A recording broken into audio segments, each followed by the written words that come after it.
Good morning, everyone. My name is Rabia. I'm an e-commerce consultant, and I help companies here work on their marketplace strategy. First, I want to thank Daria for this excellent session that we have today. This topic of marketplace and direct-to-consumer, really no one was addressing, so I'm glad that you guys took the step to do that. And thank you as well for the wonderful presentation this morning. So a little bit more about me. So I work with a company called Mirakl. Mirakl is a marketplace company, and we help companies launch their own marketplaces. So we have a SaaS platform which plugs into their e-commerce to help them launch their marketplace.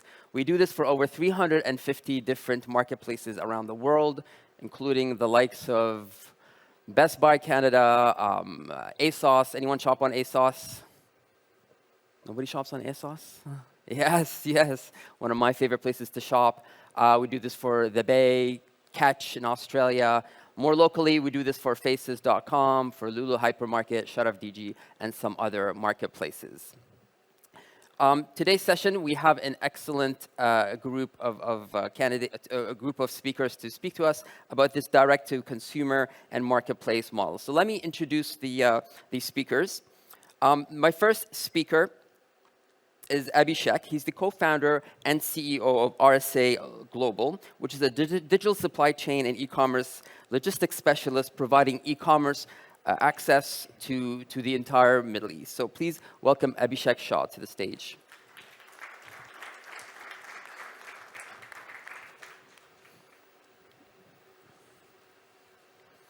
My second speaker comes from Al-Futtaim. Jonathan Flender is the managing director of digital and e-commerce at Al-Futtaim. And he's previous to that, he used to head the digital for Mum's World, and he's also worked for Bayut.com and for Axiom Telecom. Please welcome Jonathan.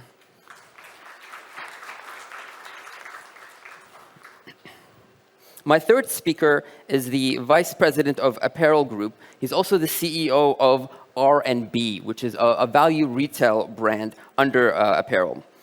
Previously, he is the gentleman who spearheaded the expansion of Skechers shoes. Who owns a pair of Skechers shoes here? 70% of people here? Yeah, I think I'm on my fifth pair now, or something like that. And currently, he works for R&B. Previously, he also worked for Adidas and some Reliance brands. So please welcome to the stage Anshuman Anand.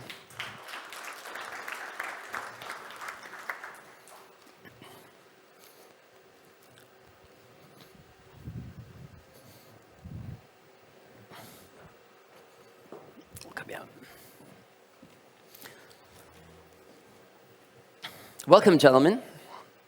So I gave a bit of a kind of 30 seconds on you guys. Can you maybe give me the 1-minute version of you and how you're kind of related to the marketplace and direct-to-consumer field with the brands that you have, or how you serve the market? Let's start at the end. Yeah. Yep. Great. So like Rami introduced, I have had many years of experience in sportswear retail, and now with large format value retail. And at Apparel Group, we are focused. We have our own e-commerce platform, Sixth Street, and we also sell on marketplaces. And having been involved with all these brands on the brick and mortar side, over the last few years, we've expanded into marketplaces and an e-commerce model, and taking these brands from traditional sales channel to what one would say the modern sales channel was very challenging. And I think most of my learning and experience has come during that period, which I'm excited to share with you. And R&B is a homegrown brand. And R&B is a homegrown brand, and we have a homegrown, and so we have a digital platform as well, which is for the homegrown brand, which is far more tougher because you don't get any search for R&B that you bank on. So yeah. Fantastic. Abhishek? Yeah, thanks very much. Hello? Yeah. Okay. Yeah, thanks very much, and appreciate the invitation for being here today. So RSA Global started about 14 years ago. We're again in the UAE, homegrown brand that began as a traditional 3PL operator, and about 3 years ago, we ventured into the world of e-commerce logistics, primarily looking to serve brands that want to enter the region and support them with the entire logistics ecosystem. So everything to support, very similar to Yellow Hub, but not as extensive in terms of the breadth of offering. But really our focus is how do we help brands enter the region and make sure that they have all channels available to them of going traditional retail, marketplaces, and B2C. And we've been really focused on that for the past few years. And we operate across the Middle East, some countries in Africa, and the Indian subcontinent. Good morning. So I've been with Al-Futtaim for 3 years. We operate 17 brands across 10 countries in the Middle East and Central Asia, from IKEA to Ace, Toys R Us, Ted Baker, Sandro Mage, and Watson's in beauty, and many others. So we've been utilizing extensively marketplaces, either by selling on marketplaces like Noon or InstaShop, or by building our own marketplaces through Mirakl. How many marketplaces are you running? 2 at the moment. Yeah. Okay, which brands? Ace and Toys R Us. Ace and Toys R Us. Excellent. Okay. So I want to start, guys, by, so we at Mirakl, we obviously run 350 marketplaces, so we have a lot of data and we do a lot of surveys. So we just released a study which is basically on the shopping habits and behaviors and how they have changed. We call it the state of the online marketplace adoption. And we interviewed about 9,600 different respondents from Australia, Brazil, Germany, Italy, Japan, Singapore, United Kingdom, United States, Poland, Turkey, pretty wide survey. And one of the things that emerged out of this study is the idea of value shopping. And we found that 89% of survey respondents say that inflation has made them look for better value when shopping these days.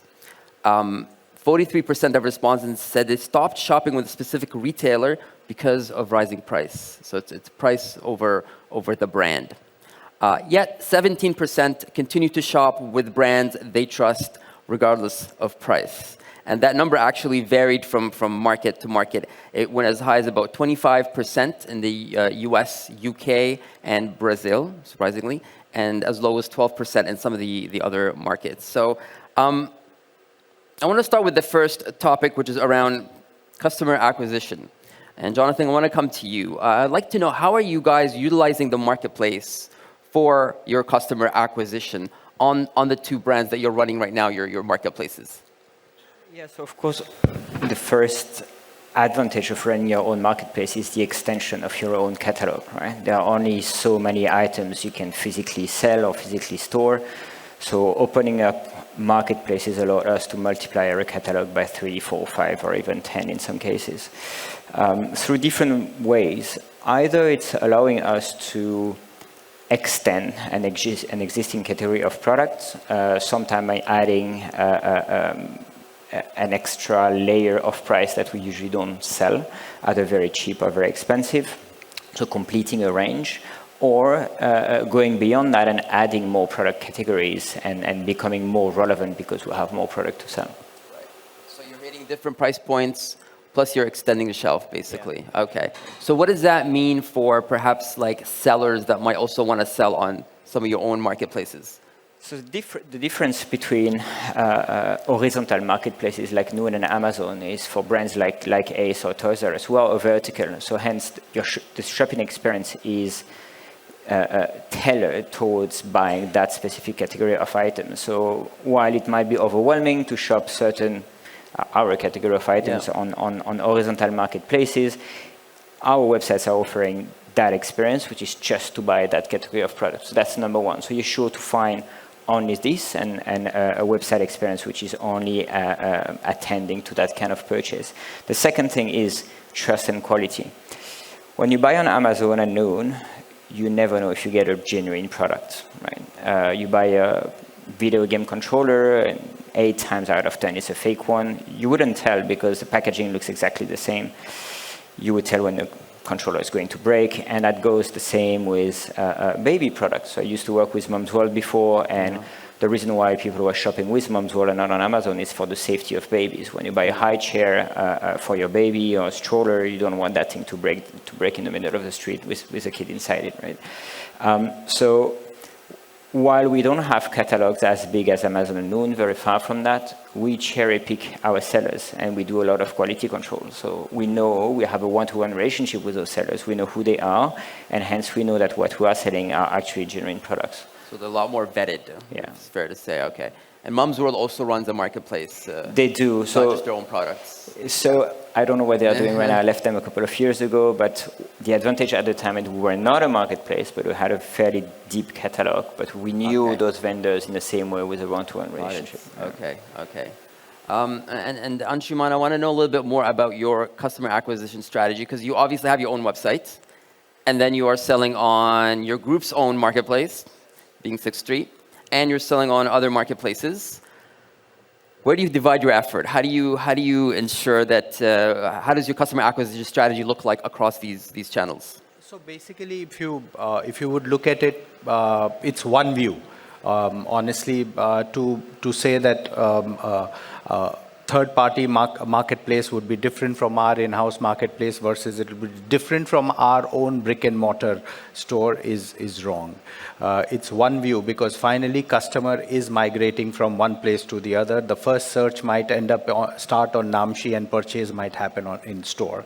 In fact, because I come predominantly from a brick and mortar experience, and we've owned up to digital e-commerce strategy, I would always say that it is very dangerous for a brand to have two different views of a customer because you do not know where you lose or gain your customer from. So for us, whether you're on Namshi or 6th Street, it's the same. We expect the same experience, same price, same product return strategies. Sometimes the same experience as in stores. So for us, it's one view. Obviously, digital allows you to reach to more customers where you don't have your own direct reach. Okay. So yeah.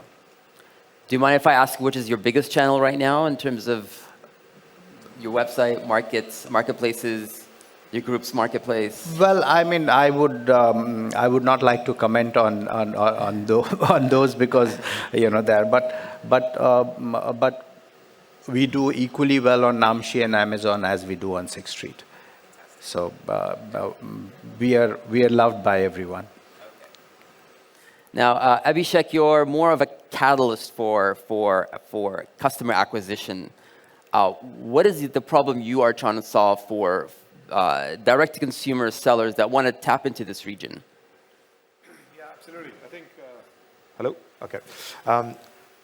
We see the problem as eventually when the Middle East market became a very high-growth market that Daria sort of very well displayed early on. There were a lot more interest into this region. And that came as a large marketplace, such as when Amazon enters a market, there's an Amazon ecosystem that sort of takes place from there. And then they try to cross-pollinate global sellers that are listing on other Amazon platforms around the world and bring them here. But how to bring them here is actually very difficult for that individual seller who might be a 3-person shop at an origin in somewhere like Germany or China, and they want to bring them into here. They have very big challenges of their first mile, middle mile, clearance here. How do they basically get it, even FBA? Because FBA sort of solves a large part of their customer acquisition strategy, but getting cargo to there is a significant challenge for them because they just don't understand the region. And we sort of help demystify the region for them, become a logistics partner. And then eventually, once they've got sort of a marketplace strategy going well, then they also then start becoming a lot more confident to open their own brand.com website to service this region and explore other channels as well. So we become that back-end engine for them to basically facilitate, enter, demystify, and make it very seamless to enter the region. And that's what we've been sort of focusing on from our perspective, purely because of the hyper-growth that we're seeing in that space. Wow. And you went from really being all about bulk shipments to this kind of e-commerce. You've kind of gone on a journey to achieve this. Absolutely. It's been a transformation. Not easy from going from a brick and mortar world into a hybrid digital world, as I like to call it. And I think the data that suggests now, I mean, I've just come off some recent education that brick and mortar companies that are going backwards in digitally integrating because of COVID are seemingly more successful than the digital native companies that are going into brick and mortar because they have to as a full stack service. But I think it's equally challenging to do that because it's about people, culture, mindset, change, and a lot more about your technology. If you don't get that right, I think you're in big trouble because you can't serve the speed and scale that industry wants to move at. So I think you focus really on obviously the sellers that are trying to tap into this market. We saw some numbers from Daria about the number of sellers that are existing in this market. Do you think it'll come at a time where actually you have brands here that now want to tap into some foreign markets, increase their access to different markets outside of the UAE and the Middle East? Yeah, I think, of course, when you look at our ecosystem, we've not been a large manufacturing base, but you see a lot more homegrown brands coming along, and I think there's not too many, but I mean, we talked about it earlier. People like Squat Wolf or the Giving Movement are homegrown brands that maybe manufacture RMD as well, that manufacture elsewhere, but are homegrown UAE brands that are now exporting all over the world. So I think that's going to be a significant market, but I think the trade flows, when you look at the volume, we are a predominantly import market that needs a lot more challenges getting in and distribution in the wider region rather than the other way out. But those two-way flows always help, right? They always help and helps you build great confidence with your partners abroad because there's a two-way giving and receiving of business. Absolutely. So the second topic I want to touch upon is the customer experience. Okay. Now, Jonathan, with you guys, as you are running the marketplace, how do you ensure that the customer experience is the same, especially when they're coming on your website? They don't necessarily know exactly if they're buying from you or buying from a third-party seller. How do you make sure they know and that at the same time, the customer experience is going to be pretty seamless across? You try miss and learn, I would say, and iterate. I think the adoption and the propensity of customers to understand that they are buying not from you depends a lot on the type of audience that you have. So when you're buying makeup, for example, or items which are for a younger audience, it's probably easier for them to understand they're buying from a marketplace. In our case, it's a bit upside down. People are not expecting a brand like Ace to be selling others people's items. So. And at the same time, we, as brick and mortar and historical retailers, who are facing some timeline challenges, so we usually go to market and we iterate quite quickly. So we've launched under the radar, I would say very discreetly. We are following up quite extensively feedback through NPS. Okay, so the NPS is really a core component of our day-to-day strategy at Al-Futtaim. When it comes to digital or brick and mortar, it's both. NPS, maybe not everybody knows. Yeah, so NPS is Net Promoter Score or Voice of Customer, if you prefer. So I'm pretty sure each single one of you have experienced it as you have an interaction over the phone or over email, and they're asking you to rate from 1 to 10 how was your experience. So that is an international standard called NPS, and of course we conduct extensive survey either on the website or post-purchase and all that kind of thing. So we listen really to what people have to say, and in anything we do, and I think that's valid for any kind of business, it's not only regarding marketplace, what is important is customer service. So when you're launching something new and it's not perfect, you have to be compliant and nice to your customers when they are experiencing issues. So a lot of them would just show up at the store expecting to be able to return their items when it's not necessarily possible. So we help them quite a lot, and sometimes we've accepted and dealt with the returns ourselves until we are judging that we are clear enough, for example, for customers to understand that they can only return online. In the same way, we have exited a lot of sellers that were not shipping items on time, that were not packing their items properly, or they were not offering us a level of content that was sufficient. So we touched content before. We spent quite a lot of money on fixing the content from the sellers, either from a picture perspective or from a product title or specifications perspective, especially in our business. When it comes to toys, age is important. When it comes to DIY and home improvement, the technical specifications are really critical. So we spend a lot of time on that to make sure it's as clear as possible and customers are not disappointed. Yeah. Lovely. So therefore, when a customer comes on Ace, they're getting a little bit more of a cohesive experience across Marketplace and your own products. Fantastic. Anshuman, I want to come to you because your brand is very kind of Saudi-centric. You focus on Saudi a lot.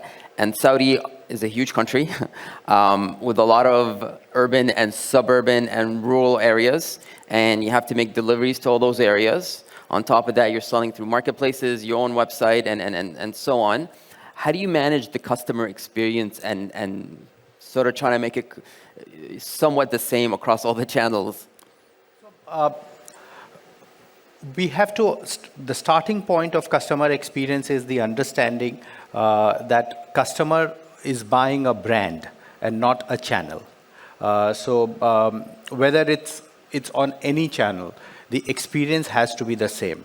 What are the minimums that a customer is looking for? Price consistency, speed of service, which remains the same for whether they're buying offline, online, marketplace, anything. Price consistency, speed of service, and the quality of experience. Essentially, as long as you're able to give, like I said, one view of the brand to the customer. So whether they buy from Namsi, Noon, Amazon, or our own mono brand site, the price consistency has to be there. The biggest dissonance in my experience comes when there is a massive price variance that happens across channels. So as brand owners, we like to control that as an experience. And then the second big dissonance after you made the purchase decision is availability of sizes. In fashion, that's the biggest problem, whether you go in stores or whether you go online. So as long as you are addressing these two problems, you're taking care of most other problems. So for someone who's in a distant location, we've seen customer is mostly reasonable. They expect their product to reach beyond a certain point of time rather than the same speed as if they were in Dubai. The third, one of the other more important things is to have right promise and delivery on promise. We've seen maximum customer complaints come when you say your product will reach in 24 hours and you don't deliver in 25th hour, then the customer is beginning to complain. If you tell them 48 hours and deliver in 47, they will more often than not, they would write you a thank you note. So manage price, manage expectation, manage inventory. I think you're done. Fantastic. You make it seem so simple. It's not that difficult, though. You have the infrastructure behind you, definitely. Abhishek, I want to come to you because one of the things that you guys do as well is allow companies to understand this market a little bit better and understand if there's actual fit for this market. Can you tell us a little bit more about that and how that looks like for a brand that's trying to get into this market? So I think what a brand is looking to get in here, right? I mean, there's a few different things. More often than not, they've done a little bit of homework and they have their own pull factors bringing them into here. They've got hits on their website. They've got cross-border shipments coming to the region already. And then they start looking at it. So they come in a little bit educated anyway. But I think more importantly after that is actually understanding the categories of products and how they're allowed to come in. So for example, electronics and fashion, which is, let's say, a large chunk of cross-border e-commerce today, is fairly simple to come through if you're going to do cross-border. But then there is all these regulations that are unique to each country in the region if you want to do the marketplace shipments like FBA, FBN, etc. And then you get more complicated ones such as cosmetics, nutrition, etc. And that still regulation is catching up with that to allow it, for example, because we are proponents and people that sit on these councils to try and make people understand that I can order the same nutrition from the UK and I'll cross-border it to my door without any challenge. But if I want to store it here in a bonded fulfillment center and service cross-border in the region, you want me to register them, you want me to have them tested, you want me to have the correct labels. It's a little bit illogical. You're kind of cannibalizing yourself. And I think the government has been very receptive to that all across, and I think they're seeing that, and they've made those changes in other categories, and you see them coming all across. So I think that's a little bit of learning that we start providing to them to say, hey, certain things can work now. These are the ways that you have to work with them. And it's not only us, the entire industry is pushing for that because there's so much potential in that in certain categories that are today deemed restricted to a certain degree and not free for circulation. Fantastic. Okay, now I want to stay on the topic of logistics and customer experience. And I want to talk about, in particular, logistics and reverse logistics. Okay? We know it's one of the friction points in e-commerce. Okay, if you don't provide a seamless return process, you're less likely to buy. You might buy once, you don't know what you're getting into, you try to return something, it doesn't go well, that might be the very last time you're going to buy from that outlet. Now, Jonathan, with you, perhaps maybe our Mum's World was a bigger thing. Perhaps now, because the type of the products, I don't know if you get less returns, but how do you manage that experience? And how do you do that, adding the complexity of running a marketplace and you have third-party sellers as well? How do you do that? Are you able to do it in stores? Do you put that on the marketplace to do? How do you achieve? I think a lot of the basics, so golden rules, we touched that: best price, best service, best products, right, or best offering. You have to just be demanding. So when we ship, I remember 3 years ago when I came to Al-Futtaim, the proportion of returns and refunds were really high for any business, right? The reason is preparation wasn't good, right? There was no proper QC done. People were not paying attention to what were packaging. The packaging was poor, etc. So it starts with having your own quality control for what's coming out from your own warehouses. And the same applies with third-party vendors, right? I've mentioned it before. We give guidelines and we listen.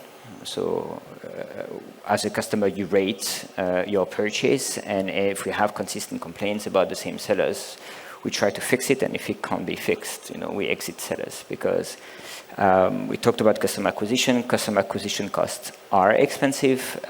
Retention is key. So we can't afford to lose customers. Wow. So if we talk about R&B, can you give us an idea of how you manage that? And again, in a very complex market such as Saudi, how do you manage reverse logistics? How do you make sure that it's a seamless experience, and at the same time you're talking about fashion, you talked about sizes and availability and all that. How do you remove that friction of people, being afraid to buy because maybe it's not going to be the right size? So there are two elements to it. Obviously, for us, life is slightly easier because we have our stores, and we encourage customer to come and exchange their product if they're not happy with it at our stores, because it also allows us to have one more opportunity to engage with the customer. So for all our brands, if you were buying on our marketplace or their e-com site, we encourage you to either collect your product from the store or exchange it from our store, and most of the times the exchange is no questions asked. However, that is an opportunity in the industry, because no friction return is an important expectation. However, it also is an expectation that has been put on the customer as a given. We don't get so many exchange and returns in our stores. More often than not, customer knows their size and their fit and everything. Our return percentage in stores are less than 2%, 3%. Why is it much higher on e-commerce? Because from the start, the customer has been told that you can return irresponsibly. So it's the way the model has built up. I don't think that many customers want to return product as the channel or the business practice allows them to, or tells them to, or classically trains them to. So I think it's an amazing business model for Abhishek to look at. If anyone can pick up product for Namshi, Noon, mono-brand e-commerce, and then sort it out with customer later. I know there are such business models that exist in US and in larger markets, but I don't think it exists here, and I think it's a huge business opportunity for anyone who wants to put their dollar behind it. And I think we've seen e-commerce. I think it was Zara internationally, and even ASOS. If you're a prime member of ASOS, now they have actually like a minimum amount for their orders and their returns before you can do it for free. Do you do free returns right now, or is it you still do? Okay, but it sounds like you're almost considering maybe other models or ways to. Yes, like I said, I mean there are many ways to. Returns are not an ideal circumstance because mostly products become unsellable. The cost of return, I think one single cost of cost that every marketplace online retailer would like to control is reverse logistics, because earlier with no taxes here, it was so much more easier. Now with taxes in each country, which is different, returning from Saudi to your hub in UAE is far more tougher than it appears, purely on the books itself. So it's far more complicated than it actually is. So Abhishek, what do you do to try to help facilitate this complicated situation?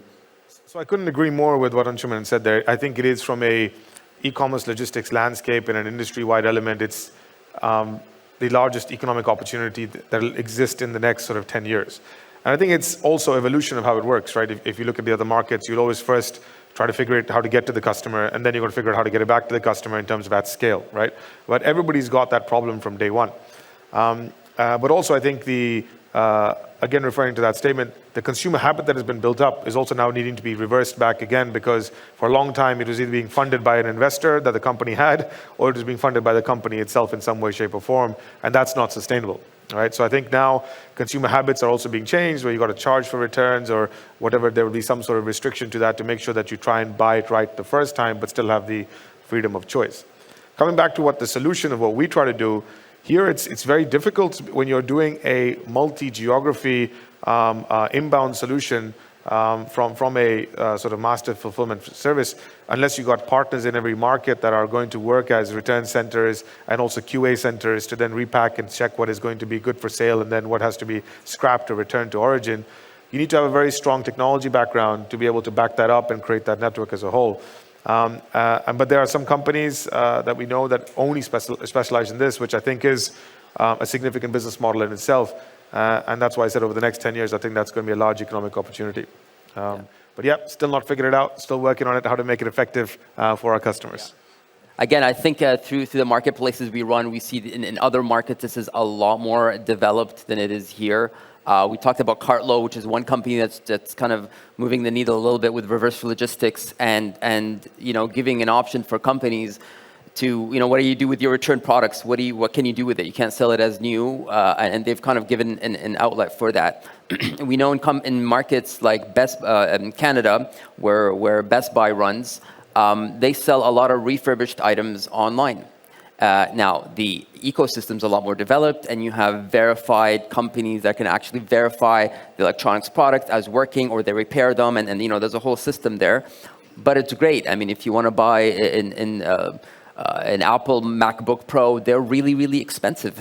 But if you really, really want one, it's nice to have the option of that refurb. And that's what we see with other markets. And I think we're going to see that kind of developing more and more, especially in the electronics field in this part of the world. Okay, so I want to ask you guys kind of a big question for some of the brands that are here. So when we talk about direct-to-consumer model and having your own brand and having your own website and then selling on marketplaces, they're almost a little bit opposite ends of the spectrum. In that, if you have your own brand and you launch your own website, well, first you have to learn, how to launch a website, and you have to learn Shopify, and you have to be really good on the tech side, and you get your logistics done. And after you're done all that, you open, and Wait, now you have to be a digital marketing expert, and you have to get into that, and you have to get into influencer marketing, and what's SEO? I got to get really good in that too. And you build all of this, which is great because now you have everything. It's on your own ecosystem, and you own it all. But then nobody's coming. And then, okay, let me go to the marketplaces. And you go on the likes of Noon and Amazon, and they're great. They're huge, big shopping mall, a lot of traffic. But then you're beside all of these brands, maybe some of them Chinese. You don't want to be maybe beside them, and price points are all over the place. And I have such a great brand story, and I'm not even able to sell it like I can on my own website. But the traffic is there, and what do I do? And so I want to get your advice for some of the brands here. Where should they invest? How do they take a two-pronged approach in such a way that makes sense for their growth, and so that they don't have all their eggs in one basket, as tempting as it might be? Who wants to start? Anshuman? So it is the choice that you make.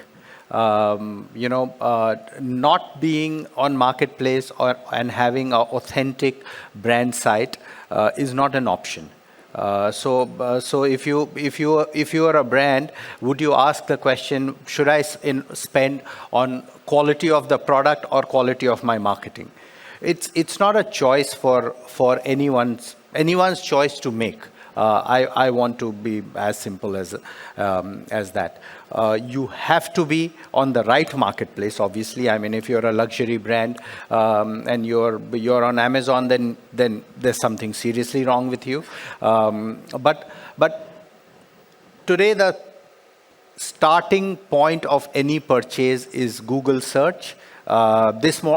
And it's not going to last for long, because this morning my son was preparing for his English exam. He is in 7th grade, and he was checking his essay on ChatGPT. So Google will be out of fashion, I guess, very soon. But it starts. I'll give you an example for one of our brands. For example, Crocs. We know that it is the most searched brand on all sites.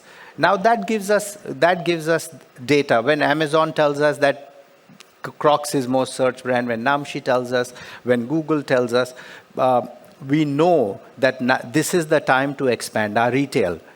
At the same time, this is the time to invest on our e-com platform and increase product availability on marketplace as well. So it's not an either-or strategy. Finally, every dollar that you spend on online product marketing will come back to you through either a marketplace or your own website or your own stores. What your presence across channels gives you, if you're a new brand, is authenticity. I am more likely to trust a brand that has his own proper website than a brand that doesn't have its own website. So maybe you're not getting traffic for sales on the website, but just seeing Rami.com popping up right under the Amazon search word gives me the trust that the brand is good enough. So, there are multiple levels at which you interact customer, and if you want to say, I have to choose one, start from marketplace, but you have to sooner than later invest in all other channels as well. Anything to add to that, Jonathan? Yeah, so I think everything starts from a vision, a strategy, and a plan. So a new unknown brand will have a very different approach from an international brand, right? In our case, we might be using horizontal marketplaces like Noon, Amazon, etc., to help the digital part of the business as an additional channel, and that works.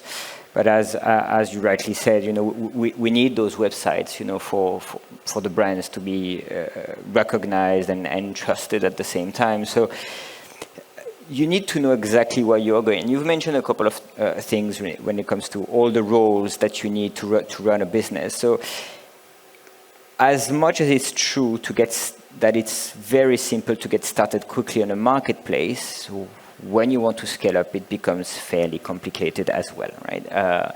You need to produce good quality content, even if you're on Amazon, because someone else will sell exactly the same as you. And if you have poor content, poor images, poor descriptions, you are not going to sell. You need to have a very strict way to control your reviews, right? And to attend to those reviews.